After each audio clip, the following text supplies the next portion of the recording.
ya sería voluntario de ellos.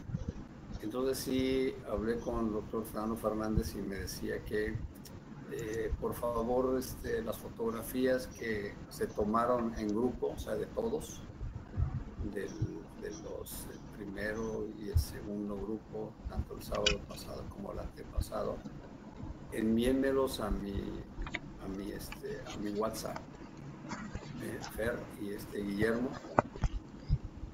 Sí, ¿Dónde anda doctor, está Guillermo? bien. ¿Ya Sí, está doctor. Guillermo por ahí? Bueno, entonces envíenmelos porque para yo enviárselos al doctor Fernando Fernández y entonces ya pues tengamos la evidencia, ¿verdad? Tengamos la evidencia de que lo hicimos, de que pues realmente pues están las cartas de compromiso, está la evidencia de que pues las fotos, ¿verdad? Son más, decimos que una foto dice más que 1000 palabras, ¿verdad? Entonces, por favor, Guillermo y Fer, me envías las fotos, por favor, del grupo, de todos, ¿sí? O sea, el martes antepasado fueron 2 y el pasado fueron 2 también, 2 subgrupos, vamos a decir, y para que yo tenga en mi archivo, ¿de acuerdo? ¿Sí? Sí, doctor. ¿Alguna pregunta? ¿No? ¿Algún comentario? ¿Algo que deseen eh, pues comentar o algo que quieran? ¿Todos están sanos? ¿No se ha enfermado nadie? ¿Todos están bien? Hasta ahorita sí, doctor, gracias a Dios. Hasta ahorita. Bueno, entonces, pues eso es bueno, que decir que las medidas que se llevaron a cabo pues fueron las correctas, ¿verdad? Las correctas. Bueno, muy bien. Entonces vamos a continuar con el tema pues de todo lo que hablábamos de los problemas vasculares, óseos. Entonces ya vimos pues lo que viene siendo el Osgood-Schlatter, ya vimos el Banner, ya vimos el Kimball. Y obviamente faltan 2 temas que son importantes, que es el Friedberg y la enfermedad de Sieber. El Friedberg. Bueno, entonces, a ver, Sofía, ¿cómo puedes definir a la enfermedad de Friedberg o Friedberg? ¿Cuál Sofía, doctor? Ah, disculpa. Sofía Enríquez Arriola. Sí, doctor. A ver. Pues es la osteocondrosis o la necrosis aséptica de lo que es la cabeza de los metatarsianos laterales y afecta más comúnmente lo que es la cabeza del segundo metatarso. Sí, o sea, realmente si ustedes ven, concluyen, es una causa de metatarsal, ¿sí? Entonces, esto es importante, tiene que ver algo con Lecard de Perthes, ¿de acuerdo? Sí, tiene que ver, ahorita vamos a ver, pero sí, indudablemente que es una necrosis avascular de la cabeza del segundo metatarsiano, ¿de acuerdo? Esa es la definición así muy concreta. Lili Hernández, ¿cuál sería la etiología? Bueno, puede ser por un traumatismo de repetición, Sí, claro. compresión por insuficiencia también en la longitud del primer metatarsiano, por una insuficiencia vascular también de lo que es la cabeza del segundo metatarsiano, y es por eso que nos da la vascularidad, que nos va a dar la osteonecrosis. Sí. ¿Qué más? Y nada más tengo esos. Bueno, a ver, David, ¿qué más puedes agregarle sobre etiología? Etiología, David Monsiváis.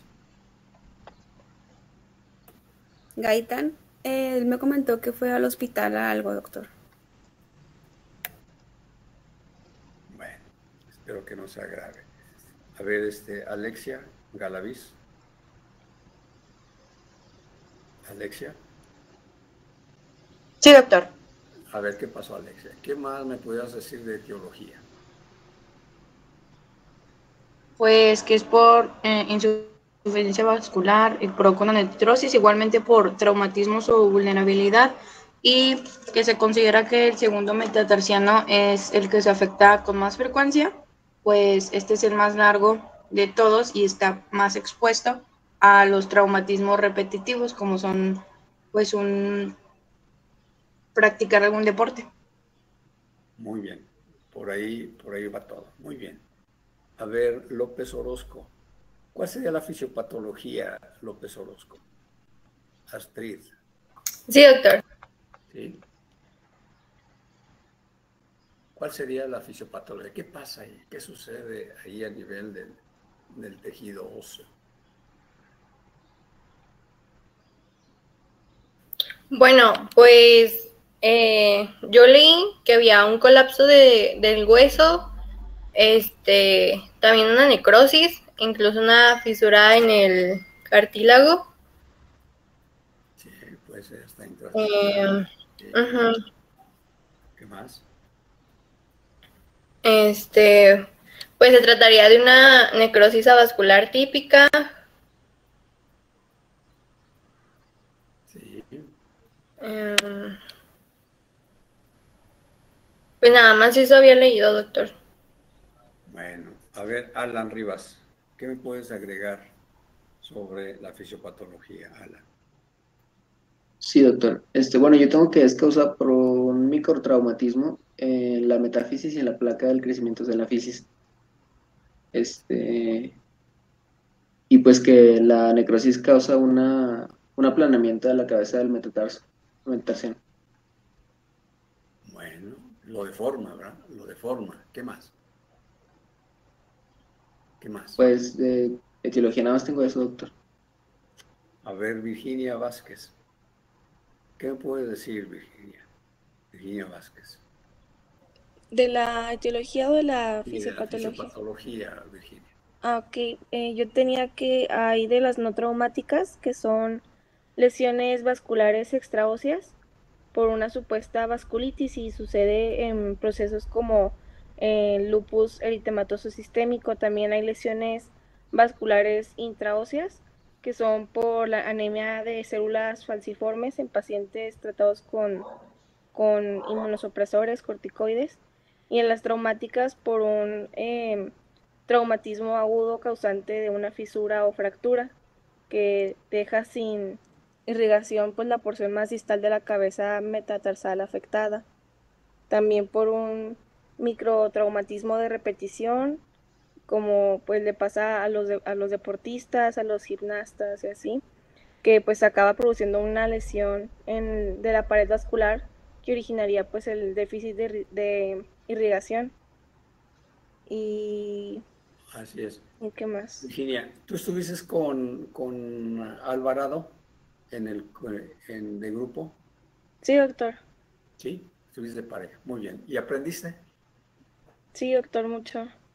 Sí, qué bueno, qué bueno. Esa es una satisfacción que uno presenta y tiene. Bueno, muy bien. A ver, Alvarado García, ¿me puedes decir algo más de fisiopatología, Alvarado?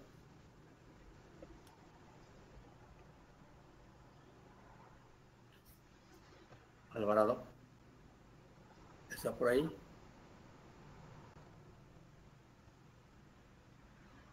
¿O tiene problemas de internet? ¿No está por ahí Alvarado García? Doctor, ¿puedo agregar yo algo?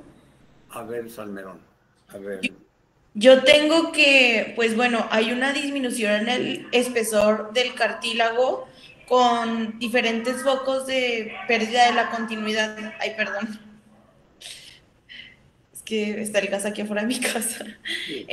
Hay zonas de necrosis ósea en el área situada debajo de la carilla articular, y también hay una hipertrofia capsular sinovial, y pues también hay engrosamiento en la capa íntima y media de los vasos que van a estar presentes a ese nivel y que provocan la obliteración casi completa de los mismos. Entonces, el déficit vascular va a llevar a la necrosis tanto de las células óseas como de las células hematopoyéticas y de la grasa medular. Sí, sí, ¿qué más? ¿qué más? No olvides que tiene que ver mucho parecido con el Klepper, o sea, tiene una fase de necrosis, una fase de fermentación, una fase de remodelación y curación, ¿verdad? Sí.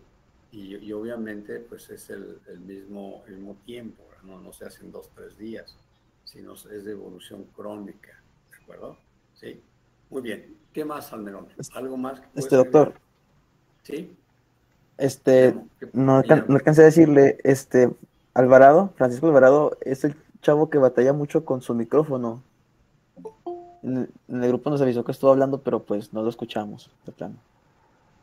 Bueno, pues que vea un técnico, ¿no? Que le revise a ver dónde está la falla, ¿verdad? Porque si no, pues si no va a participar, digo, sugiere eso. O sea, que revisen bien qué está pasando, ¿verdad? ¿Sí? ¿Ok? Bueno, es una sugerencia. Muy bien. A ver, Aguirre Fernández, ¿cuál sería el cuadro clínico, Aguirre Fernández, Lidia Yasmín? Sí, pues principalmente dolor en la Claro. parte anterior del pie Sí, y pues metatarsalgia. Hay una metatarsalgia, ¿verdad? Hay un dolor del metatarsiano. ¿Qué más? sí, este se agrava al ponerse de pie o al pararse de puntillas, como coloquialmente dicen. Al deambular, ¿verdad? Obviamente. ¿Qué más? Ujú. Puede haber Inflamación. inflamación. ¿Qué más? Y pues una limitación en el movimiento. Sí, ¿qué más? ¿Hay fiebre? No, No hay fiebre. Muy bien, ¿qué más? y pues ya sería todo. A ver, ¿qué me dices, Agundis? Agundis, ¿qué más agregarías del cuadro clínico, Agundis? Agundis Rodríguez. Sí, ¿ahí ya me escucha, doctor? Sí, adelante, Agundis, adelante. Pues de lo que nada más le añadiría lo que mencionó mi compañera, que yo había leído que el segundo metatarsiano se presenta la afección en el 70% de las personas, era bilateral en el 6% de los casos y del tercer metatarsiano en el 25% creo de las personas. Claro, así es. ¿Qué más? No. ¿Cuáles serían los datos radiológicos, Ale? ¿Y qué estudio radiológico le vas a pedir a un paciente que está sospechando, o sea, tiene una metatarsalgia? Todavía a lo mejor no sabes si hay o no necrosis, etcétera. ¿Qué estudios radiológicos le vas a pedir a un paciente que tiene una metatarsalgia? Pues serían AP oblicua del pie, bueno, de los metatarsianos. Sí, o sea, aquí yo les sugiero que les pidan una radiografía AP oblicua del medio pie y el antepié, ¿sí? Del medio pie, así se pide, del medio pie y el antepié, y obviamente las falanges, ¿verdad? Todo el medio pie, antepié y falanges, para que de esa manera se vean en la panorámica del pie. Y obviamente, pues le pueden poner hasta una lateral, una radiografía lateral, ¿sí? Pero Sí. AP lateral y oblicuas del medio pie, antepié, incluyendo los dedos. Pero ¿se logra visualizar mejor en las oblicuas o en las laterales, doctor? No, lo que vamos a ver más en las oblicuas. En las Ok. laterales le podemos hacer la diferencia si hay un descenso de alguna cabeza, ver si tiene algún pie plano, etcétera, etcétera. Pero obviamente yo sugiero AP y oblicuas son las elementales, ¿ah? Pero le pueden pedir hasta una lateral. Ah, ok. Sí, Y también había leído que en estadios muy iniciales, como no se pueden ver signos radiológicos, se solicitaba era mejor una gammagrafía. sí, o sea, realmente es el estándar de oro, ¿verdad? Estándar de oro Sí. de estos padecimientos, ¿verdad? Estos padecimientos. Muy bien, muy bien. A ver, Fernanda Peña, ¿cuáles serían los datos? ¿Qué estudios? O sea, ya están los estudios. ¿Y qué datos radiológicos te va a dar esos estudios? ¿Qué imágenes, qué trastornos óseos te va a dar los estudios?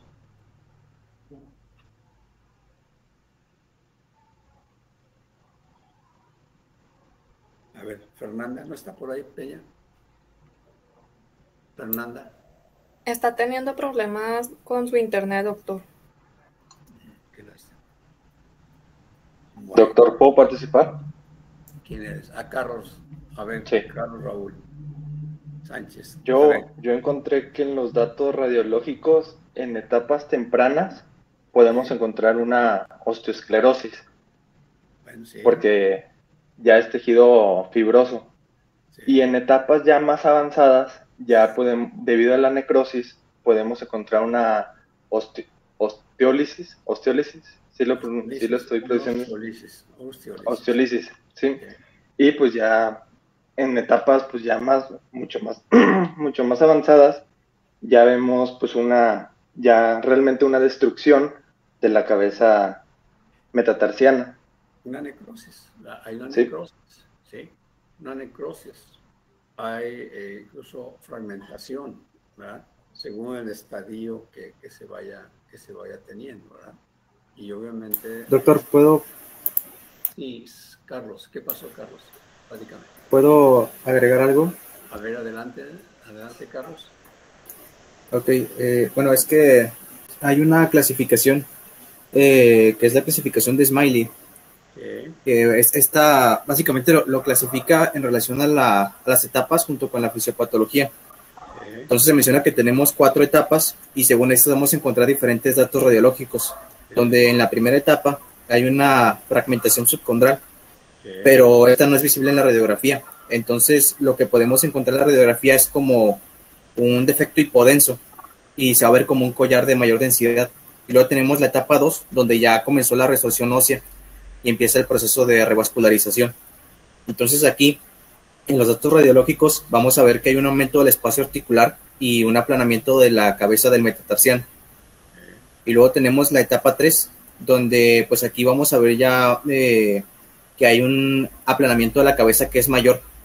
Entonces, en pacientes jóvenes se puede encontrar un cierre temprano de la fisis. Y luego tenemos la etapa 4, donde el fragmento central se va a hundir y se va a perder el borde plantar. Y aquí pues se va a observar una disminución del espacio articular en la radiografía. Y ya por último, se encuentra una última etapa que es la etapa 5, y ya es la del final, donde pues ya se perdió lo que es la cabeza del metatarsiano y solo va a quedar la región proximal con la forma. Y pues como ya se perdió el soporte que ofrecía esta cabeza, se van a empezar a formar osteofitos y un engrosamiento de la diáfisis del metatarso por el incremento de la carga. Sí, probablemente que aquí esta clasificación maneja mucho los trastornos a nivel de la cabeza del segundo metatarsiano o del tercero. Y es correcto. ¿Por qué? Porque realmente aquí nos va dando la evolución de esa cabeza y de alguna manera nos va dando la deformidad, que es parecido con el del Calvé, ¿verdad? El del Calvé, le podemos decir que es una coxa magna, que nos va a producir un hundimiento, porque son realmente cabezas de alto riesgo, ¿verdad? De alto riesgo. Entonces, es cierto, todo eso está escrito en los libros sobre los trastornos que hay radiológicos, ¿verdad? De esa cabeza. Muy bien, Carlos. Muy bien. ¿Qué más podemos hablar sobre el diagnóstico y diagnóstico diferencial? Alejandro Campos. Alejandro. Sí, doctor.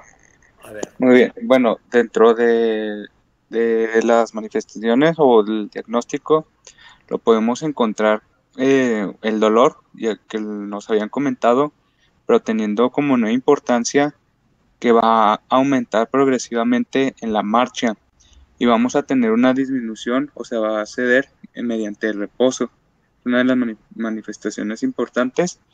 Y en cuanto a los diagnósticos diferenciales, podemos encontrar Bueno, permítame. Sí. Para el diagnóstico, historia clínica.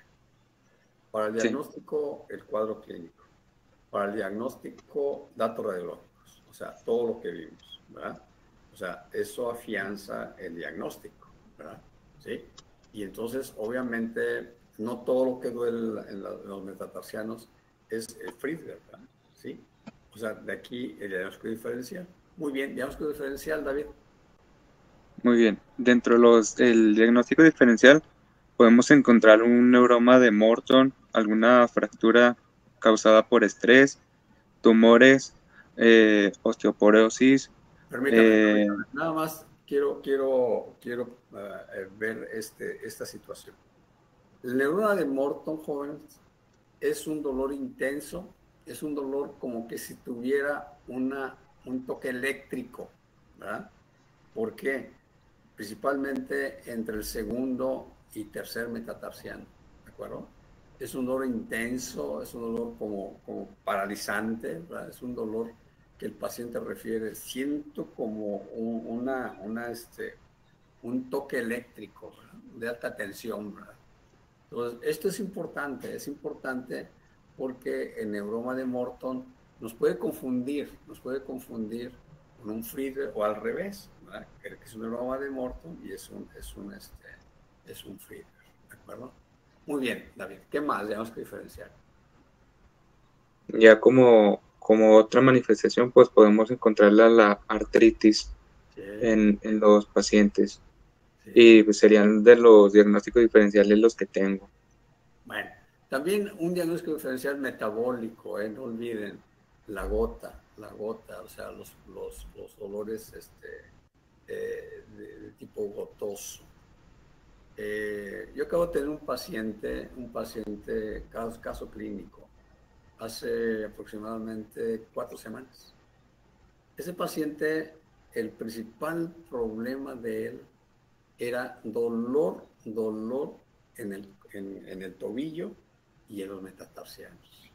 Era el principal. Es joven, estamos hablando de un paciente de 26, 27 años. ¿Sí?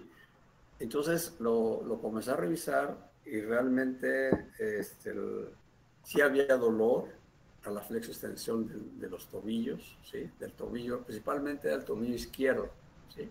Había dolor y había dolor en el segundo metatarsiano. Entonces, pues reviso radiografías y pues sí, había esclerosis, había datos algo degenerativos. Es joven, no había datos de fractura, no había ninguno. Pero lo curioso es que yo le pido, o más bien, ya tenía esos exámenes de laboratorio, del ácido úrico. ¿Cuál es la cifra normal de ácido úrico, Salomón Flores? Salomón. ¿Cuál es la cifra normal del ácido úrico?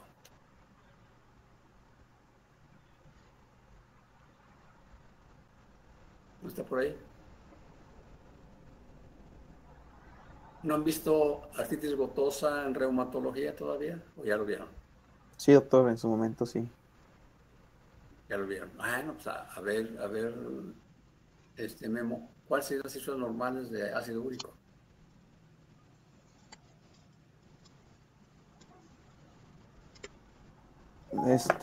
Serían entre 3.5 y 7.2 miligramos por decilitro.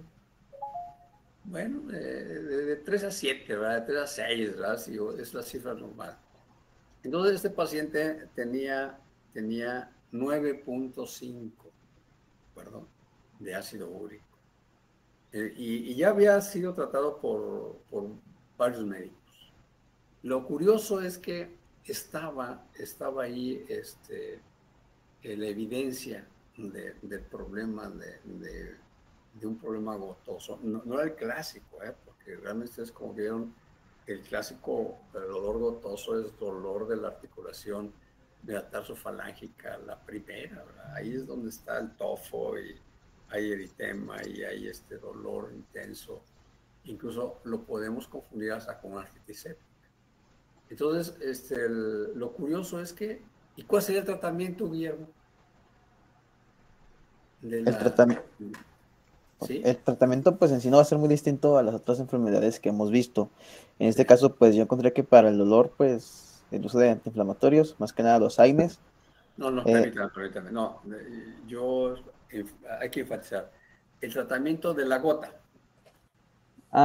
Pues el tratamiento principal de la gota pues sería disminuir bueno, más que nada la alimentación, Sí, disminuir lo que son las carnes sí, proteínas, carnes rojas, y ¿qué más? proteínas. Ajá. Y pues también el uso de medicamentos antiinflamatorios, como son los AINES, para pues aliviar el dolor y disminuir la duración de estos ataques. ¿Qué más? También se buscará reducir la ingesta de alcohol y incitar a que el paciente haga ejercicio. Bueno, sí, ¿qué más? ¿Qué más? Y hay un medicamento, la colchicina era. Bueno, Sí, es colchicina. uno. ¿Cuál otro? También Sí, se puede emplear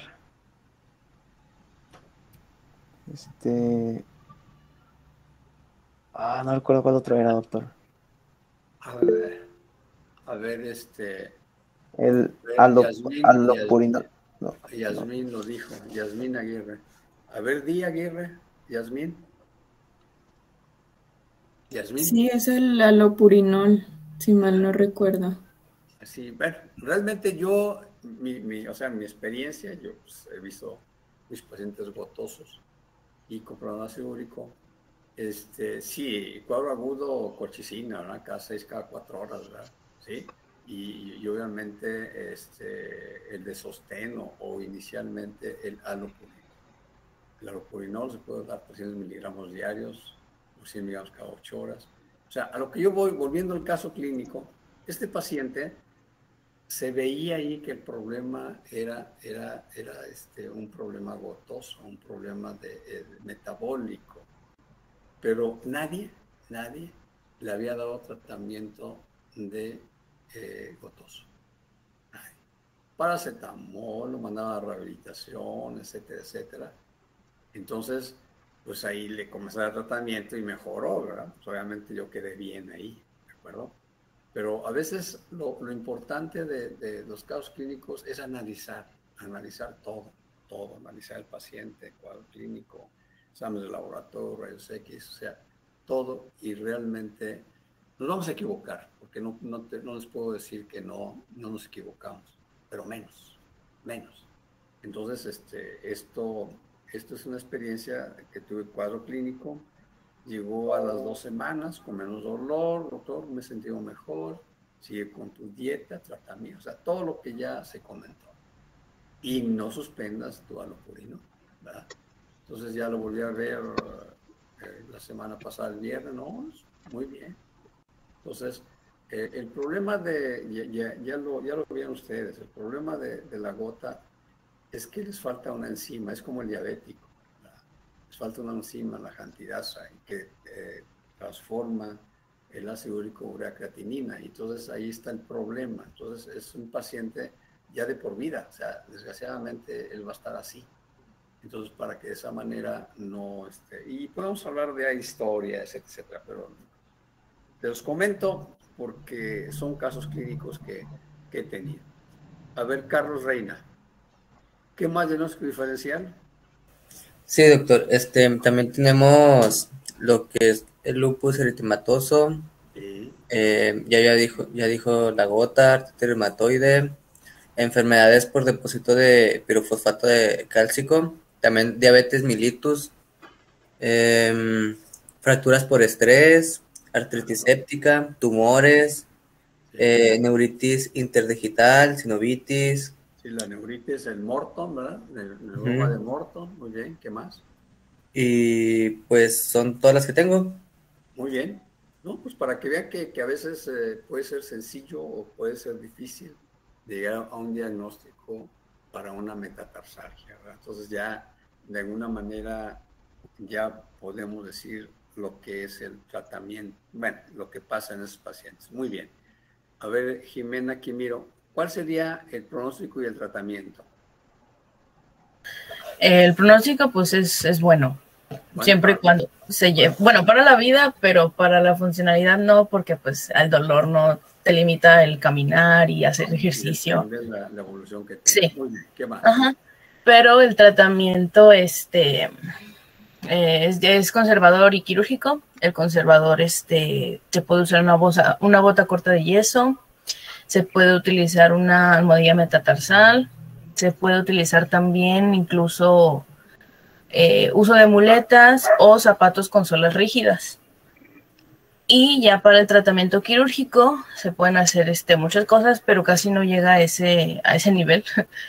Pero se puede hacer una sinovectomía, una excisión de cuerpos libres, osteotomías, injertos óseos, artroplastías, artroscopías, y pues ya depende del nivel de severidad que tenga el paciente, dependiendo de la clasificación que nos mencionó mi compañero Carlos también. Muy bien, o sea, realmente ahí puede ser osteotomía. Podemos hacer lo que se llama una sindactilia. La sindactilia consiste en que cortamos cortar la cabeza y unimos el primero con el segundo dedo, ¿sí? Para que no haya retracción del segundo, ¿verdad? De la meta. Y esa sería una probable cirugía. La otra, pues entrar, hacer una limpieza, le ponemos un injertito y bueno, ya llevar un cuidado correcto y adecuado de sus pacientes. Ok. Bueno, muy bien. Nancy Cecilia, ¿cuál es la enfermedad de Sieber? Tere, ¿Mande, perdón? ¿Cuál es la enfermedad de Sieber? Pues esta enfermedad en lo que es la inflamación o irritación en lo que es el cartílago de crecimiento del talón. Y pues en esta se presenta... ¿Qué huesos tenemos en el talón? El calcáneo. El calcáneo, ¿sí? Es una epifisitis del cartílago de crecimiento del calcáneo, ¿de acuerdo? Esa es la definición y es por tracción. Ahorita vamos a ver. Tiene que ver algún parecido con los Gosláter, ¿verdad? Recuerden que los Gosláter, ya tercera tibial anterior, tendón rotuliano. Aquí tenemos el calcáneo, la epífisis del calcáneo y además lo que viene siendo el tendón de Aquiles.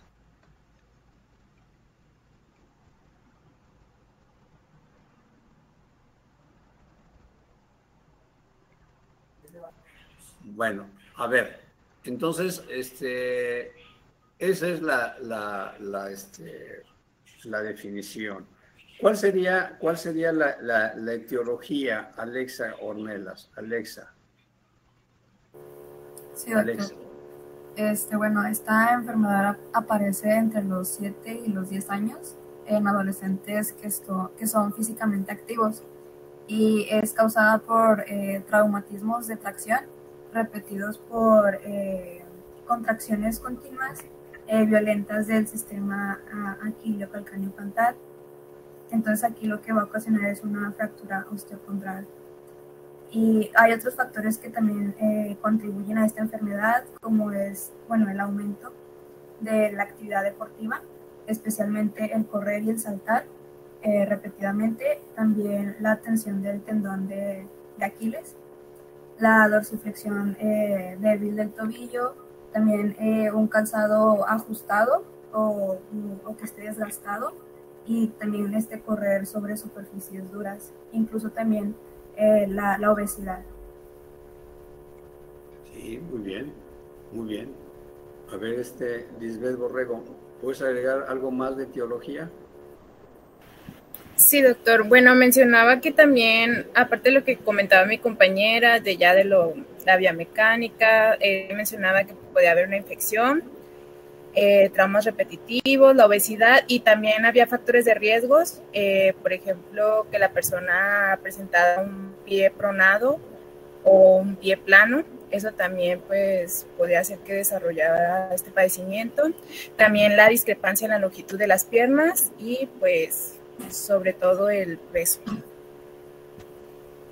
Muy bien, sí, es cierto, ¿cierto? Todo eso nos puede originar una deformidad, o sea, un ciber, ¿sí? Yo encontré otras dos causas, doctor. ¿Puedo mencionarlas? Yo encontré otras. Decía que también podía deberse por aumento de la actividad metabólica en los periodos de crecimiento rápido y también por el calzado que no tiene como amortiguamiento adecuado en la zona del talón, o por ejemplo el calzado que tiene tacos como los shorts para fútbol también. Y pues ya los demás que dijeron, la sobreexposición a mecanismos traumáticos repetitivos como saltar, correr, los atletas. En la actualidad, yo hice un curso de medicina deportiva. En la actualidad, realmente es una industria, que se ha desarrollado alrededor de todos los padecimientos musculoesqueléticos y deportivos. Si ustedes ven una persona de fútbol americano, ¿qué tanta protección no tiene? El casco, la barbilla, en los codos, en las rodillas, en los hombros, etcétera, etcétera. O sea, es una situación, incluso ha habido muertos en el fútbol americano, ¿sí? Y ha habido gente con cuadriplegia incluso, ¿verdad? Con sección medular. O sea, realmente ha habido muchas situaciones. Incluso, pues por ahí, no sé si vieron una película de las famosas encefalitis postraumáticas del paciente con fútbol americano, porque incluso vieron que pacientes retirados de fútbol americano pues después se suicidaban o después tenían problemas de personalidad, tenían problemas depresivos, etcétera, etcétera. Y el contacto golpeteo acá arriba, ¿verdad? A nivel cerebral. Incluso hay una película, no sé si la hayan visto. ¿No la han visto? Una de La de Concussion de Will Smith. Sí, así es. Entonces, habla mucho sobre eso. Incluso, pues obviamente los grandes consorcios, los magnates, ¿verdad?, de fútbol americano, pues como que no aceptan, ¿verdad?, muy bien esa situación, pero sí hay que protegernos. Entonces, a eso voy. Realmente la protección en la actualidad, ustedes ven, hay tenis que son neumáticos, hay tenis que tienen aire, hay tenis que tienen gel, hay tenis que están pues para marcha o para carreras largas, carreras cortas. O sea, hay una serie de industria de protección para el deportista, ¿de acuerdo? Esto ha evolucionado en los últimos 10 años en forma increíble, todo eso, ¿ok? Bueno, vamos a ver. ¿Y cuál sería la fisiopatología, Fernanda? Diana Ortiz, ¿cuál sería la fisiopatología? Yo tenía que también podría ocurrir, durante el estirón de la pubertad, que los huesos y músculos se tensan a diferente ritmo y pueden tensar el mismo cartílago de crecimiento al realizar actividades o deportes, y esto lleva pues a la lesión del cartílago de crecimiento. Sí. ¿Qué más? Era ¿Qué pasa ahí en la fisis? ¿Qué pasa en el cartílago de crecimiento? Pues yo tenía que se lesiona tal cual. Sí. Puede haber fractura, puede haber una fractura incluso del cartílago de crecimiento. Hay un tejido inflamatorio, ¿sí?, local. O sea, todos los cambios que puede haber a nivel de lo que viene siendo la fisis, ¿de acuerdo? La fisis. ¿Y cuáles son los datos radiológicos, Jesús Gómez? Doctor, yo en cuanto a eso del cartílago de crecimiento, yo tengo que pues como entre los 7 y los 12 años, que es cuando más se presenta esta enfermedad, es en la época en que el cartílago de crecimiento crece más, pues aumenta en anchura y pues es más débil, y entonces por eso ocurre. Sí, es de crecimiento rápido, aunque de 7 a 10 años, pues se puede ser hasta los 12, ¿eh? Digo, o sea, puede ser un periodo un poquito más, pero es cierto, sucede en el crecimiento rápido. ¿De acuerdo? Sí. A ver, Guillermo Gómez, ¿cuáles serían los datos radiológicos, Guillermo? En datos radiológicos encontraríamos un incremento de la densidad de la apófisis del calcáneo. Permítame, ¿pero qué estudio radiológico le vas a pedir? Sería una radiografía anteroposterior y oblicua del pie. Bueno, piense bien. Yo les recomiendo que le pueden poner una AP lateral y una axial del calcáneo. ¿Sí? En la axial del calcáneo, si ustedes, digamos, si este es el talón, ¿sí? La axial del calcáneo va a ser de esta posición, ¿sí? Aquí y la placa en la planta del pie. Entonces vamos a ver ahí realmente, es una proyección que nos ayuda mucho a descubrir alteraciones que pudiera haber en la fisis. La axial, no olviden, la axial de calcáneo, ¿sí? ¿De acuerdo? Entonces esto es importante porque nos va a servir para ahí vamos a observar la fisis, ¿de acuerdo? La fisis en una de sus posiciones, ¿de acuerdo? Entonces no olviden, AP lateral y pues, bueno, con una oblicua, pero más bien AP lateral y axial. La axial es lo que nos va a ayudar mucho para el diagnóstico, ¿de acuerdo? ¿Y qué vamos a encontrar radiológicamente, Guillermo? Ese sería un aumento de la densidad de la apófisis del calcáneo, sí. Y también un aumento en la fragmentación de esta. Sería se le dice, o encontré que se le decía así, una plurifragmentación del núcleo secundario en uno o más segmentos óseos. O también una llamada imagen nebulosa y difusa del cartílago de crecimiento con bordes irregulares o dentados. Sí. ¿Qué más? Y puede haber una fractura, ¿eh? Puede haber una ruptura del cartílago también. ¿Qué más? ¿Qué más? A ver, Itzel Madrid, ¿cuál sería el cuadro clínico, Itzel? Sí, doctor. Va a haber dolor y mayor sensibilidad en el talón afectado o en ambos talones, inflamación y enrojecimiento, rigidez en el pie al levantarse, y pues puede caminar de puntitas. El dolor se hace al presionar el talón de ambos lados, y cuando se realiza una actividad... Permítame, ¿puede caminar de puntas o no puede caminar de puntas? Sí, puede caminar de puntas. Pero mucho dolor, ¿eh? Sí. Pero mucho dolor. Y también de talones, pues obviamente va a haber mucho dolor. ¿Qué más, Pamela? Y pues los síntomas empeoran cuando hace alguna actividad y van a mejorar cuando reposa. Muy bien. Caso clínico. Mi ahijado, ¿sí? Actualmente es ginecólogo. Él, jugador del Francés de Laguna, era de la selección de su colegio.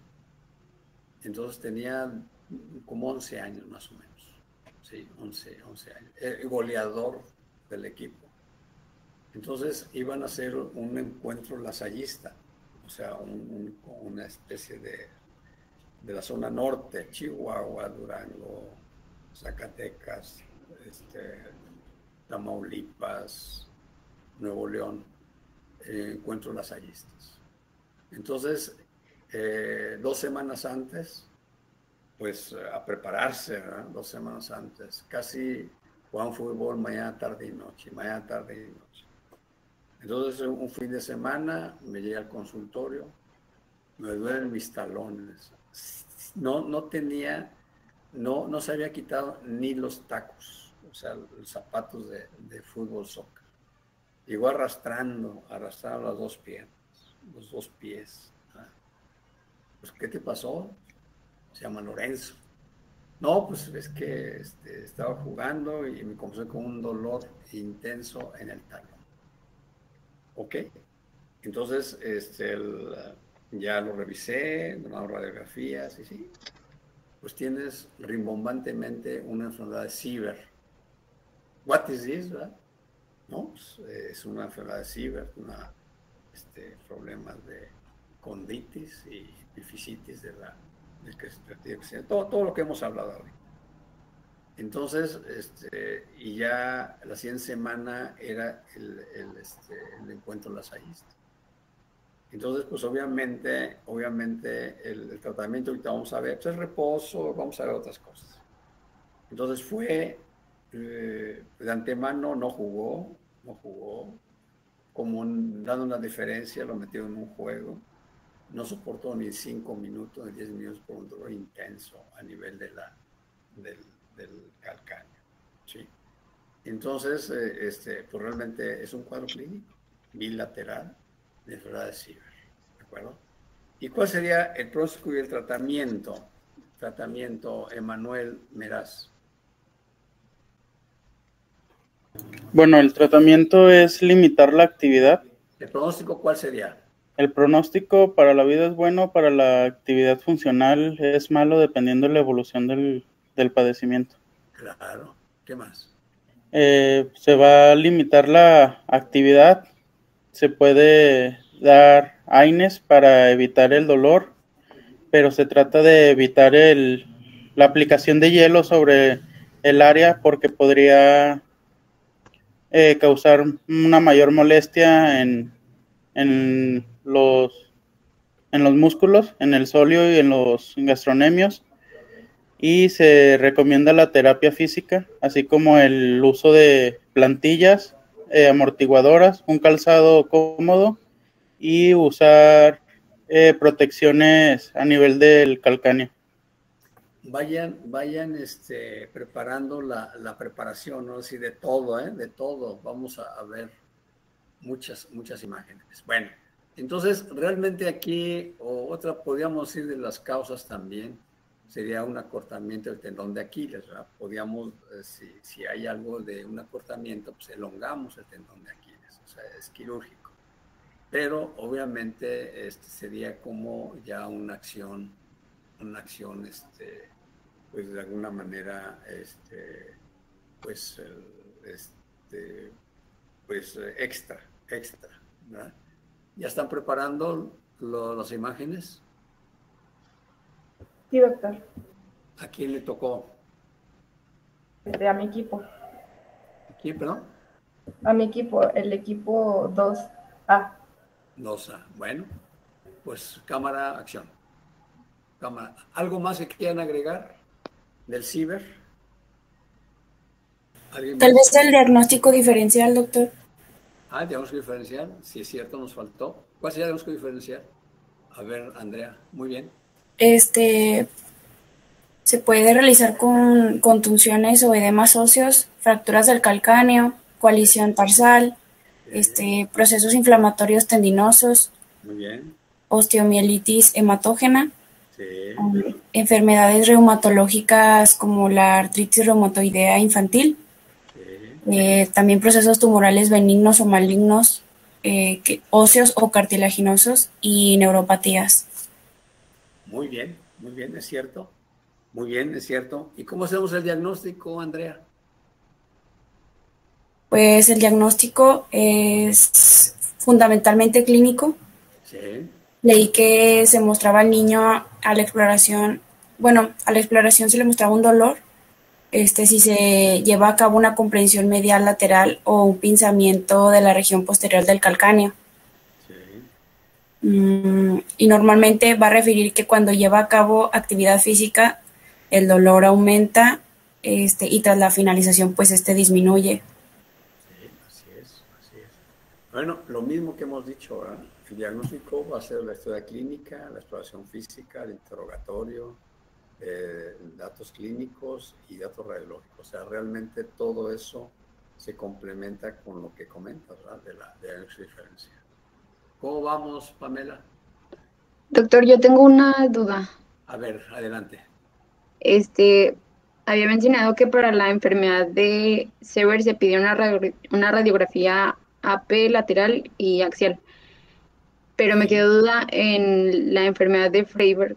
O sea, se pidió una oblicua y mencionó otra proyección, pero no me acuerdo cuál. La de... de Friedberg. No, le podemos poner una AP oblicua y lateral. Gracias, doctor. Lateral. Bueno, muy bien. Entonces, Arriaga de la Rosa, Gaitán, Madrid y Martínez nos van a apoyar sobre varios temas, ¿verdad? Aquí que vamos a ver. Vamos, adelante, la que sigue.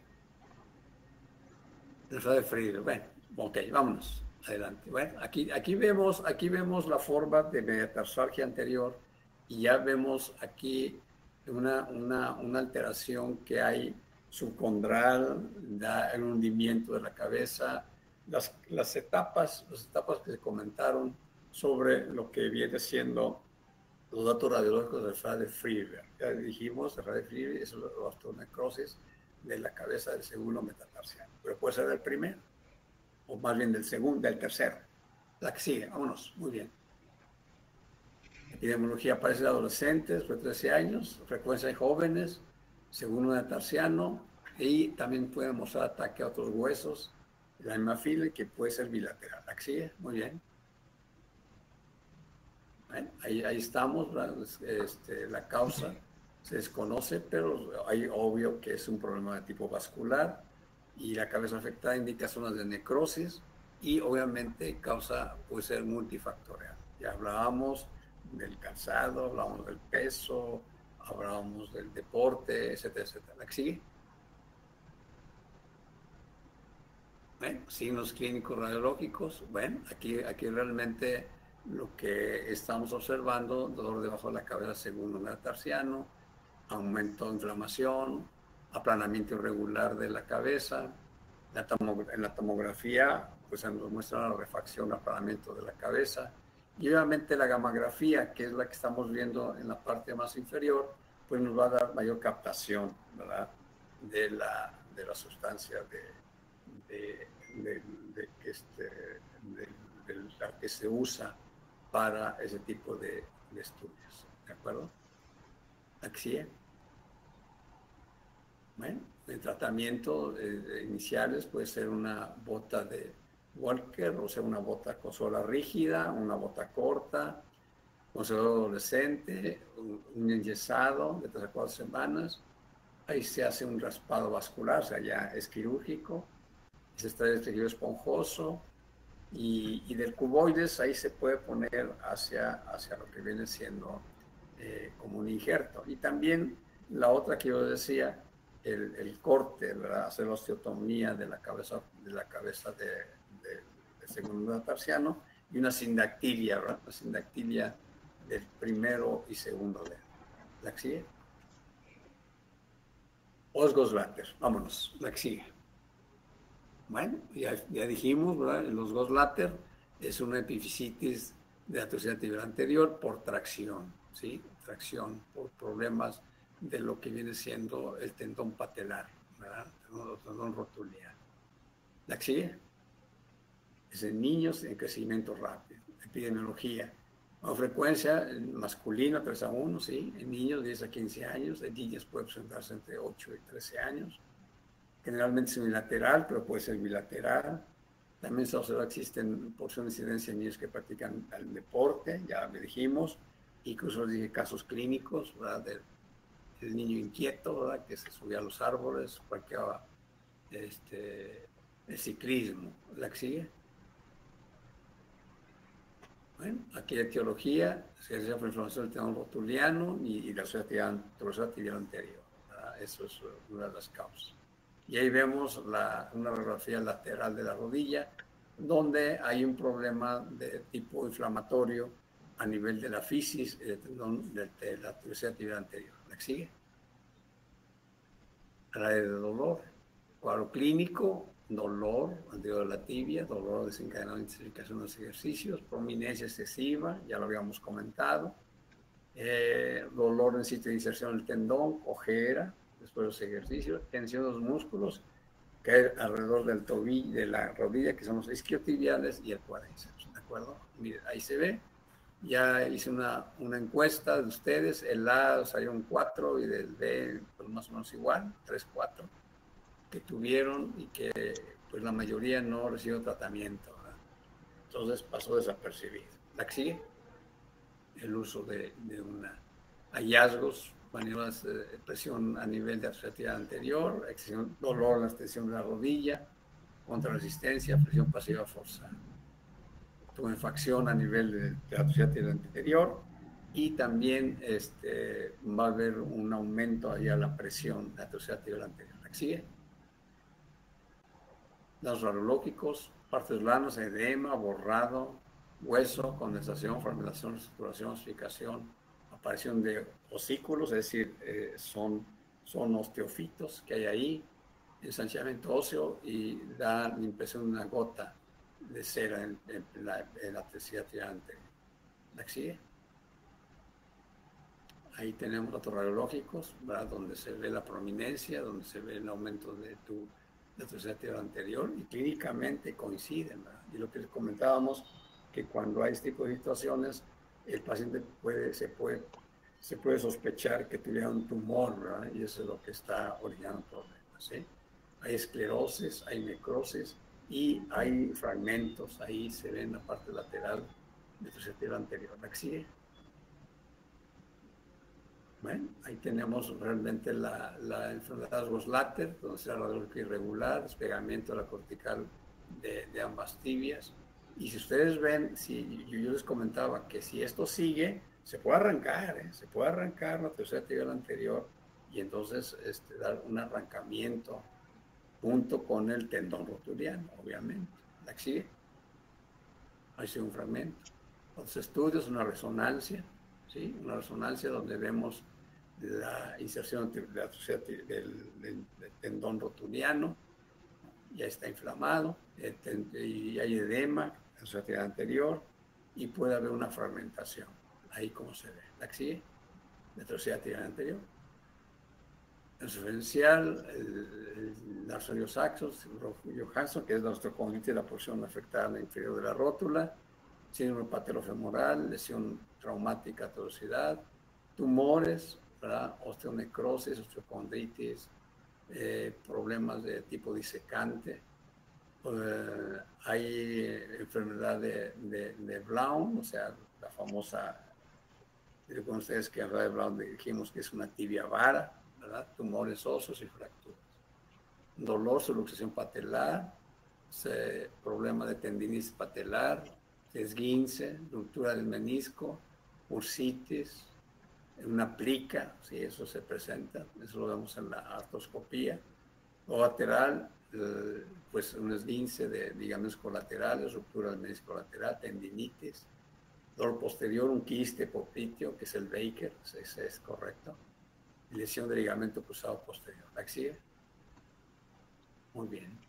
Bueno, tratamiento, pues obviamente es reposo, analgésicos, puede llevar la tuberosidad tibial anterior a un fragmento intraarticular, entonces pues ahí tenemos que hacer un tratamiento quirúrgico. Cuando cede, pues obviamente cuando se calcifica la tuberosidad tibial anterior. ¿Sí? ¿La que sigue?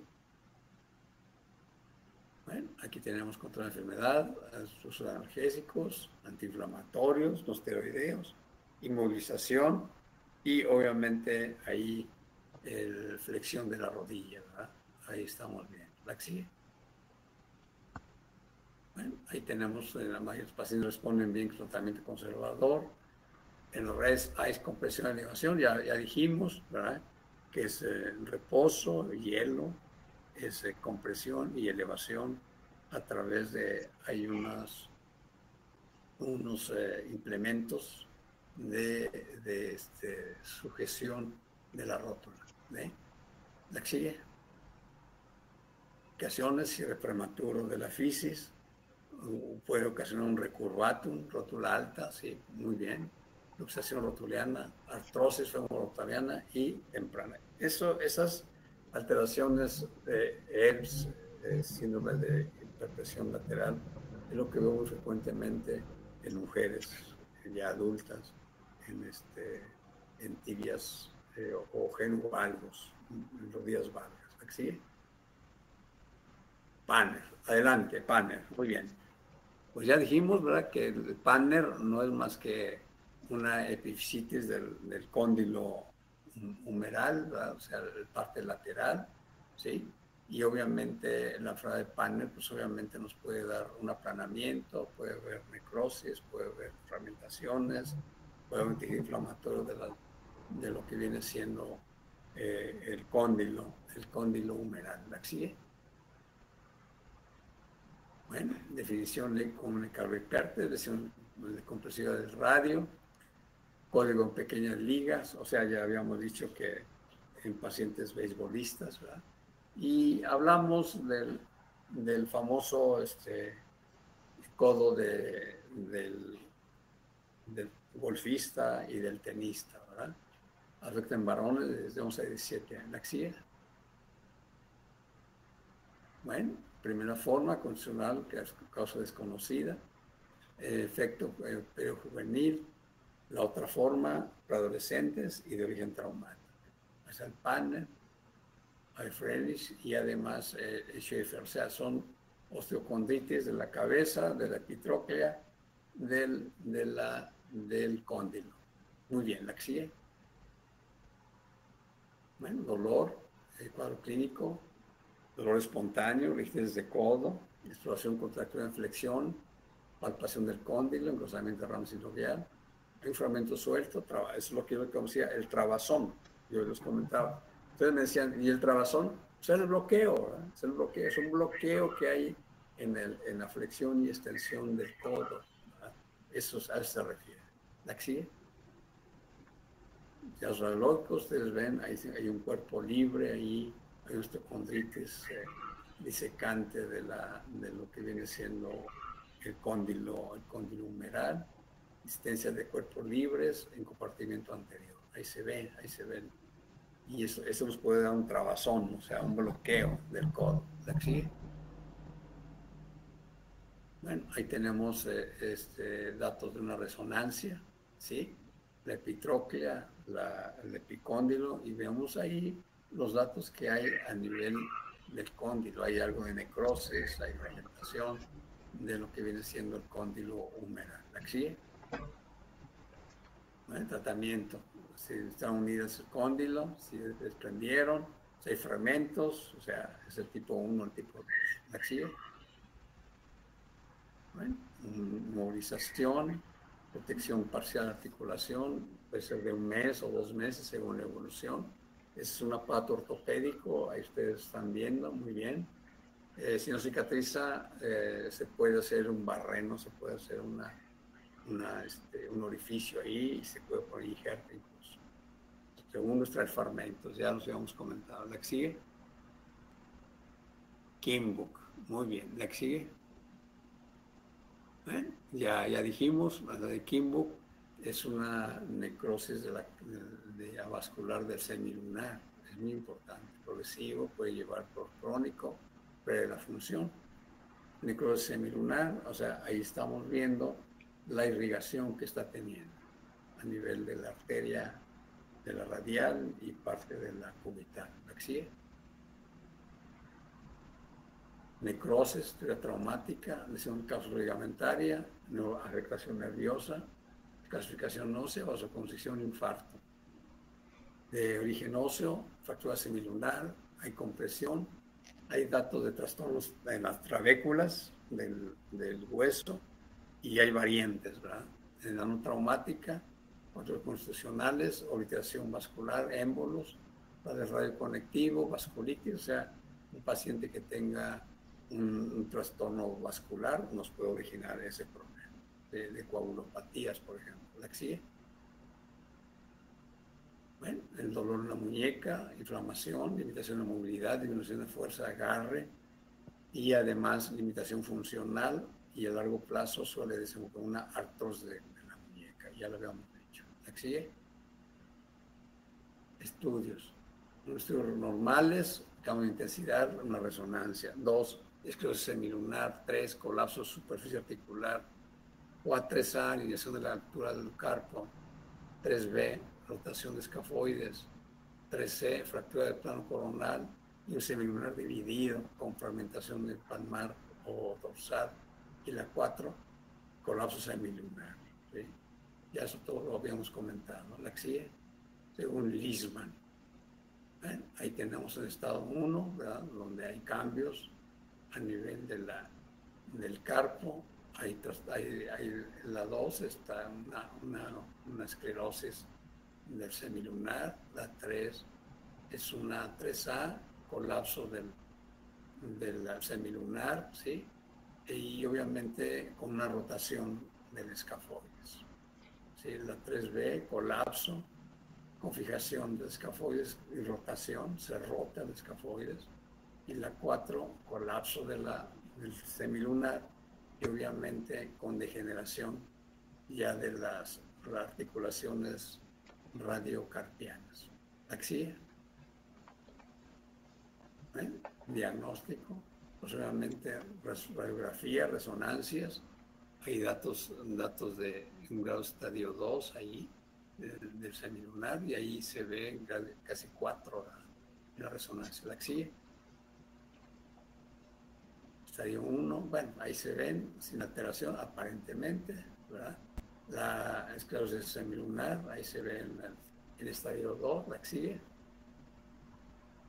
Muy bien. Estadio 3, por fragmentación de colapso del semilunar, de artrosis radiocarpiana y carpiana. O sea, ya no olviden que yo les he dicho, donde una radiografía y hay unas líneas blancas, como en este caso, es esclerosis, es un problema degenerativo. Donde hay líneas blancas, ahí hay una esclerosis. ¿La axilla?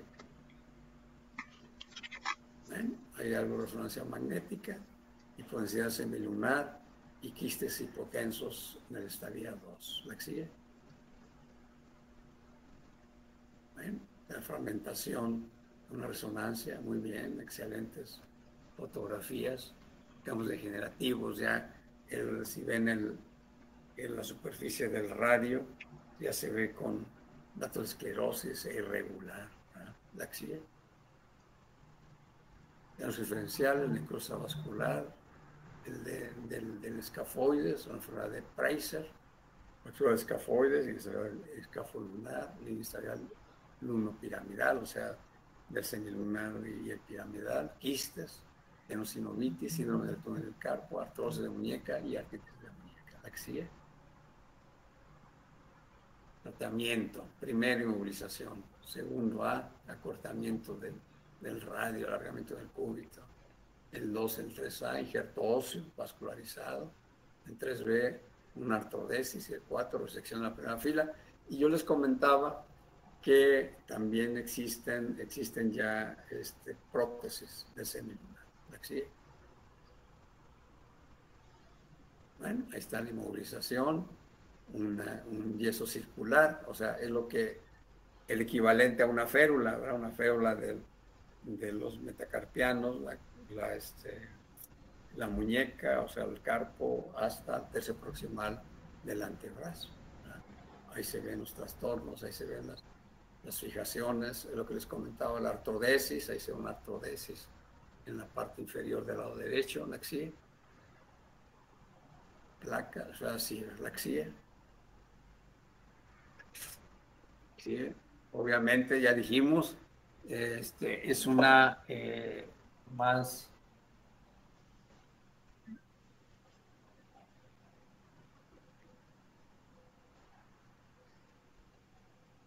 disculpen, son los famosos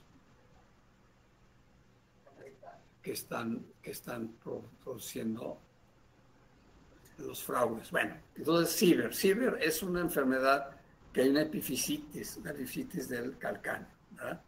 Es una edad presente, 8 a 12 años, más en hombres que en mujeres. Aquí estamos viendo una radiografía lateral. Y si ustedes ven, en la flechita que está arriba, hay una fractura. Es lo que les comentaba. Hay una fractura. ¿La que sigue? Las flechitas son fracturas. ¿Sí? Ustedes ven la apófisis, la epífisis, el calcáneo, fragmentación del núcleo de secundario de crecimiento. ¿Sí? ¿La que sigue? ¿Sí? Es un tendón de Aquiles, tendón inflamatorio, hay enrojecimiento del talón, rigidez, no puede levantar, o sea, el equino no lo puede hacer con mucho dolor a presionar el talón en ambos lados, tanto medial como lateral. ¿La que sigue? Muy bien.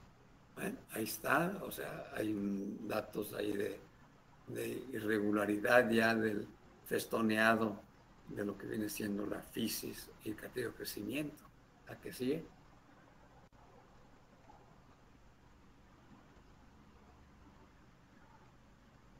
¿La que sigue? ¿Ya se terminó?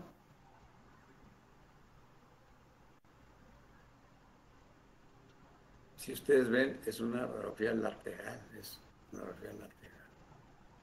¿Se trabó? ¿Se trabó, Pamela? No, doctor, ya se terminó la presentación.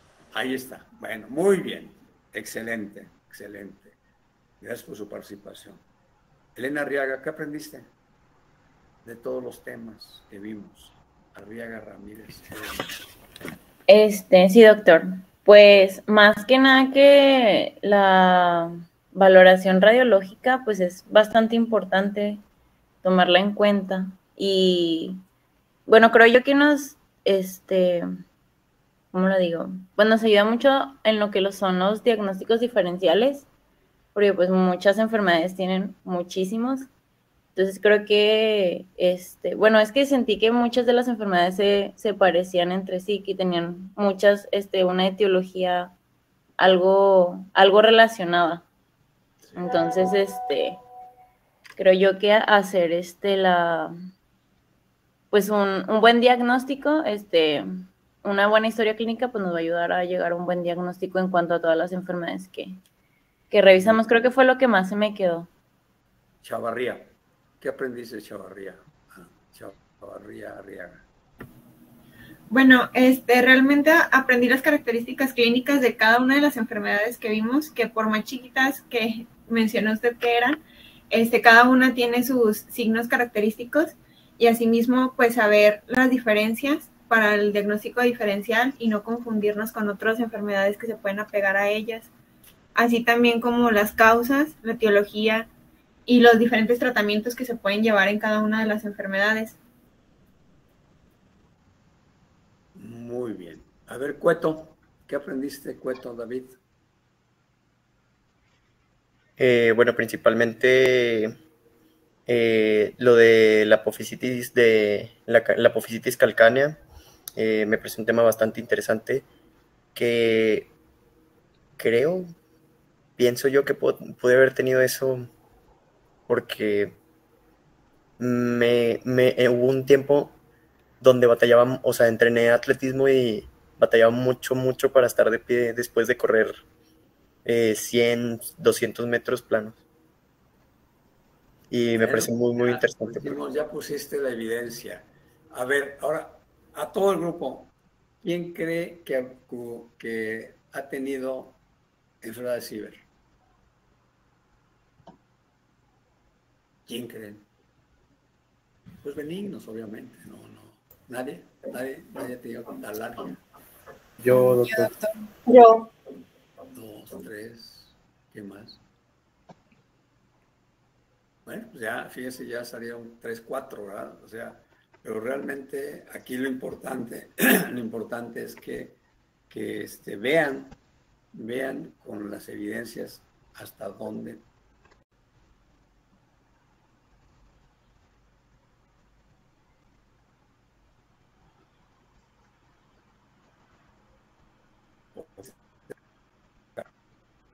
Estaban en su casa, arreglando